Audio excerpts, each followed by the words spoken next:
America, Iran, Israel या युद्धामध्ये मोठ्या प्रमाणात महाराष्ट्राच्या शेतकऱ्यांचं पिकाचं नुकसान होताना आपण पाहतोय। जे आपण मोठ्या प्रमाणात एक्सपोर्ट क्वालिटी आपण विदेशात पाठवतो, मग भाजीपाला असेल, द्राक्ष असेल, कांदा असेल, तांदूळ असेल, अशा सगळ्या वस्तू आज जेएनपीटीमध्ये मोठ्या प्रमाणात त्या ठिकाणी रांगाच्या रांगा त्या ठिकाणी लागलेल्या आहेत।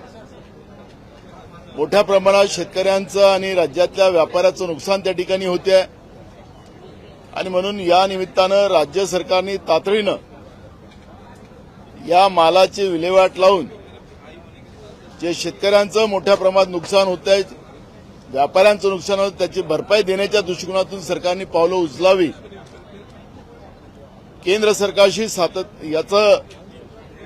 याची भरपाई घ्यावी आणि राज्यातल्या शेतकऱ्यांना आणि व्यापाऱ्याला न्याय द्यावा, ही भूमिका आम्ही मांडली। कारण की या युद्धामध्ये मोठ्या प्रमाणात विदेशात जाणाऱ्या जे शेतपिकं आणि शेतीचा माल जो आहे तो आता सगळा थांबलेला आहे आणि मोठ्या प्रमाणात जे नुकसान होतं त्याच्यामुळे मोठ्या प्रमाणात शेतकऱ्यांच्या आत्महत्या, लहान व्यापाऱ्यांच्या आत्महत्या महाराष्ट्रामध्ये वाढते आहे। हे सरकारच्या निदर्शनास आम्ही आणून दिलेलं आहे। सरकारने सांगितले की आम्ही केंद्र सरकारशी बोलतोय, आम्ही काहीतरी मार्ग काढतोय, अशा पद्धतीचं सरकारने थातूर मातूर उत्तर विधानसभेत दिलेलं आहे। दुसरं, आज राज्यातल्या शिक्षणाबद्दलची एक लक्षवेधी विधानसभेत सुरू आहे आणि त्याच्यामध्ये मंत्री सपशेल खोटं बोलताना आपण पाहतोय। स्थानिक स्वराज्य संस्थांच्या म्हणजेच पर्यायानं जिल्हा परिषद नगरपालिकांच्या शाळेमध्ये शिक्षक नाहीत। पूर्ण वर्ष त्या पद्धतीचं सरकारने काढलं। पवित्र पोर्टलच्या माध्यमातून आम्ही शिक्षक भरतोय असं सांगत गेले। एकही शाळा बिना शिक्षकी नाही अशा पद्धतीचं खोटा माहिती विधानसभेत देताना आपण पाहतोय। माननीय कोर्टाने सरकारला आदेश दिलेले आहेत की शाळांमध्ये कंपाऊंड वॉल, स्वच्छतागृह हे सगळं असलं पाहिजे, शुद्ध पिण्याचं पाणी असलं पाहिजे। शाहू फुले आंबेडकरांच्या महाराष्ट्रामध्ये आज त्या जिल्हा परिषदांच्या शाळेमध्ये ही परिस्थिती नाही। बीजेपी आणि शिंदे सेना या सरकारच्या भांडणामुळे महाराष्ट्रातल्या पिढीचं नुकसान या सरकारच्या माध्यमातून होताना आपण पाहतोय।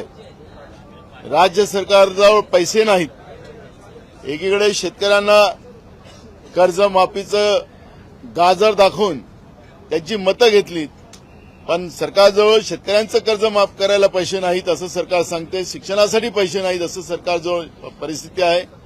कर्मचाऱ्याचे पगार ओव्हरड्राफ्ट करून दिले जातात आणि महाराष्ट्रामध्ये भूमाफिया जो मोठ्या प्रमाणात तयार झालेला आहे त्याच्यामध्ये सत्ता पक्षाचीच लोक आहेत। मीरा भाईंदरमध्ये तर त्याचं एक मोठं उदाहरण आहे की लाखो कोटीचं स्टॅम्प ड्युटी घोटाळा त्या मीरा भाईंदरमध्ये सत्ता पक्षाकडून केलं जाते। सगळ्या रिपोर्ट आल्यात, कारवाई केली जात नाही।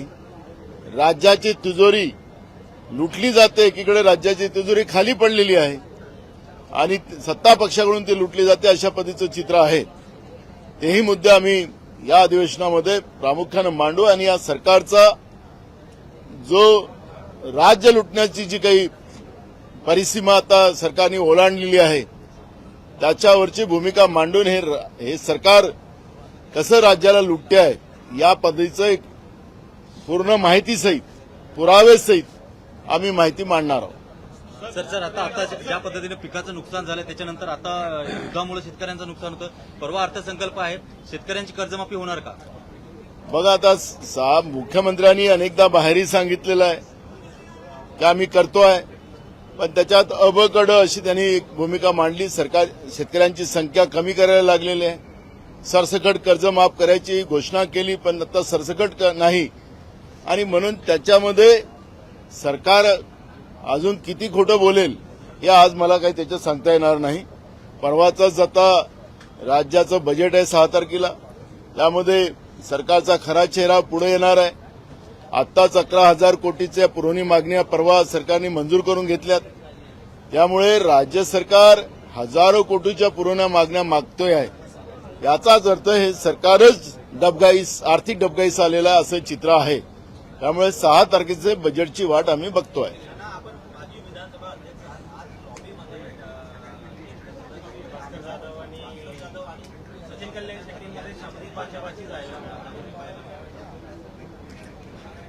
बघा, सत्ता पक्षाच्या आमदारांमध्ये जी काही गुरमी आणि सत्तेमध्ये बसलेले मंत्र्यांमध्ये गुरमी आलेली आहे आणि ज्या पद्धतीनं दबाव राजकारण एक महाराष्ट्रामध्ये सुरू झालेलं आहे, जनतेचे प्रश्न विधानसभेत मांडणं हे सुद्धा आता चूक झालेली आहे.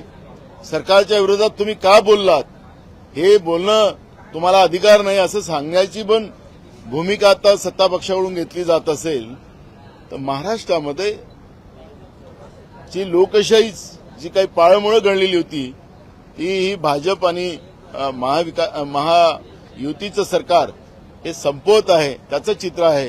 भास्कर जाधव सारख्या एका ज्येष्ठ सदस्याला या पद्धतीनं सत्ता पक्षाच्या आमदारांनी धमकवणं हे बरोबर नाही, त्याचा आम्ही निषेध करतो. तिढा सुटला नाहीये राज्यसभेत, तिढा सुटल्याने काँग्रेसही आग्रही दिसतं त्या संदर्भात. बघा, आमचा राज्यसभेचा निर्णय हायकमांड घेत आहे. आज त्याच्यातला निर्णय येऊन जाईल. पवारसाहेब ज्येष्ठ आहेत, पण पवारसाहेबांची इच्छा आहे की नाही आहे अजून त्या पद्धतीची काही भूमिका पुढे आलेली नाही आहे. त्यामुळे मला असं वाटतं की याच्यामध्ये आमचा हायकमांड निर्णय घेईल. पण नेमका प्रश्न असा आहे की तिघांकडनंही दावा केला जातो आहे, तुम्ही तिघं पण चर्चा करतायत, अजूनपर्यंत तोडगा नाही. मी काय बोललो सुटत नाही. मी काय बोललो, आजच त्याच्यावरचा निर्णय होणार आहे. पण सत्ता पक्षाचा कुठला निर्णय झालेला नाही. सत्ता पक्षाजवळ तर बहुमत आहे, त्यांचाही निर्णय झालेला नाही. देशातल्या वेगळ्या राज्यामध्ये त्यांचे निर्णय झालेत, पण महाराष्ट्रात त्यांचाही अजून निर्णय झालेला नाही झाला अजून. तुम्हाला माहिती असेल, मला माहिती नाही, पण अजून आमच्या समोर आलेलं नाही आहे. पण तुम्हाला आतल्या गोष्टी त्यांच्या माहिती असतात. पण आमचं आज संध्याकाळपर्यंत आमचा निर्णय होईल. उद्या आम्ही फॉर्म भरू. सर, नगरसेवकांची समिती असेल, यामुळे मनसे आणि उबाटामध्ये आता दुरावा निर्माण झालेला आहे. मला या प्रश्नाची माहिती नसल्यामुळे मी त्याच्याबद्दल दुरावा काय मनसे आणि शिवसेनेचा तुम्हाला माहिती, समिती असतील या संदर्भात मला त्यांच्या पक्षातलं माहिती नाही. त्यामुळे मला राज्यसभेवरती कोण लढा याच्यावरती चर्चा सुरू आहे. महायुतीमध्ये आदित्य ठाकरे एक बोलतायत आणि शरद पवार म्हणतात की अजून नाव नक्की झालेलं नाहीये, आम्ही ठरवलेलं नाही, समन्वय शून्य दिसतोय. मला आज संध्याकाळपर्यंत महाविकास आघाडीमध्ये निर्णय होईल अशी अपेक्षा आहे. आज होईल आणि उद्या फॉर्म भरला जाईल. नाना, हिंदी में राज्यसभा में कौन जाएगा महाविकास आघाड़ी में, किसका नाम सबसे ज्यादा चर्चा में?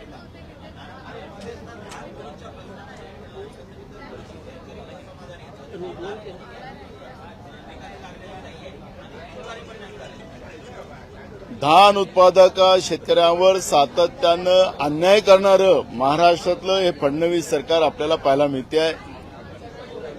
धान घेतला जातो समर्थन मूल्यानं, त्याचे पैसे दिले जात नाही, वेळेवर सेंटर खोलले जात नाही, मग त्याची लिमिट येत नाही आणि असं करून त्याचे पेमेंट पण दिले जात नाही. 3-3, 6-6 महिने शेतकऱ्यांचे चुकारे दिले जात नाही आणि बोनसची घोषणा सरकारने करून सुद्धा बोनस दिला नाही. त्यामुळे धान उत्पादक शेतकऱ्यावर अन्याय करणारं हे फडणवीसाचं आणि भाजपचं महायुतीचं सरकार, या सरकारला त्या पद्धतीची काळीमा लागलेली आहे. हे धान उत्पादक शेतकऱ्यांच्या विरोधात आहे. काँग्रेसचा दावा अजूनही कायम आहे का राज्यसभेच्या जागेवर? बघा, मी तुम्हाला मगाशी सांगितले की हायकमांड काँग्रेसचा निर्णय करतोय राज्यसभेच्या जागेचा. त्याच्यामुळे आज त्याच्यावरचा निर्णय होईल असं अपेक्षित आहे. आम्हाला विचारलं गेलं, हाईकमांड निर्णय घेईल. महाविकास आघाड़ी की तरफ से राज्यसभा की सीट किसे दी जाएगी? कांग्रेस के अंदर खाने किसी नाम को लेकर चर्चा चल रही है क्या नाना? अभी कुछ नहीं है चर्चा, क्योंकि हमारा तीनों की संख्या लेकर हमारा बहुमत बनेगा. इसलिए तीनों दलों के नेता एक साथ बैठकर इस पर चर्चा कर रहे हैं. आज शाम तक हमारा राज्यसभा का नाम फाइनल हो जाएगा. दावेदारी पेश कर रहे हैं आप? नहीं, वो तो सब चर्चा करके करेंगे. उसमें दावा अगर शरद पवार जी की पार्टी हो या उद्धव जी की पार्टी हो, वो अगर बोले कि कांग्रेस लड़े तो कांग्रेस का कैंडिडेट आएगा।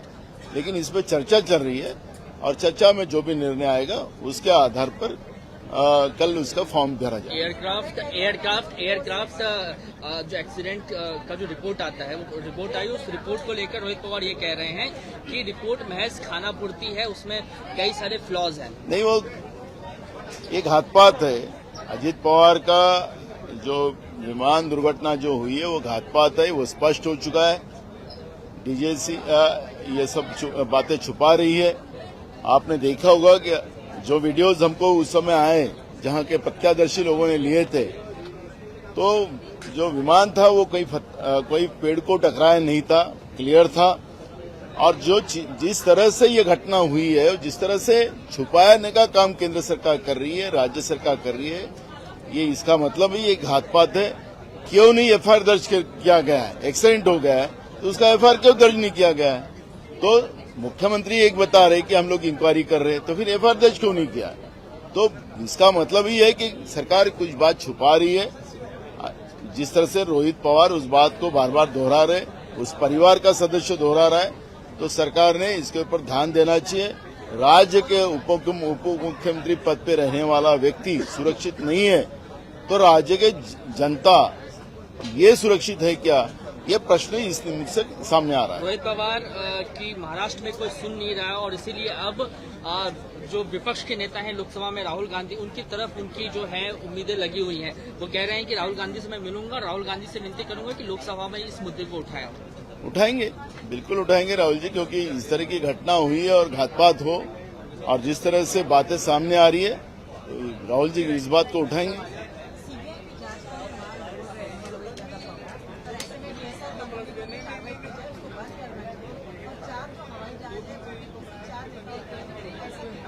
बिल्कुल इसमें घातपात है, इंक्वायरी में सामने आए, यह हमारी भूमिका है और इसलिए हम लोग इसके तरफ हम भी इसका पटपुरावा कर रहे हैं।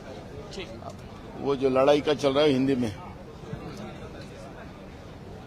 अमेरिका, इजराइल और ईरान का जो युद्ध शुरू है उसमें महाराष्ट्र के किसानों का बहुत बड़े पैमाने में नुकसान हो रहा है, फसलों का नुकसान हो रहा है। जो माल हम लोग बड़े पैमाने में एक्सपोर्ट किया जाता था, उसमें प्याज है,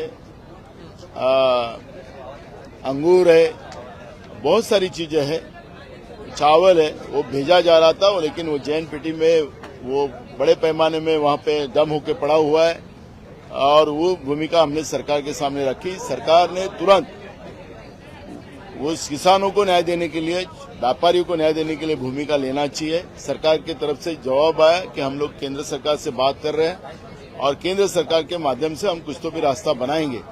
महाराष्ट्र में सबसे ज्यादा किसानों की आत्महत्या हो रही है, लेकिन इस युद्ध से आज और महाराष्ट्र का किसान संकट में आया है और इसलिए सरकार ने किसानों को और व्यापारी को मदद करना चाहिए, ये भूमिका हमारी है।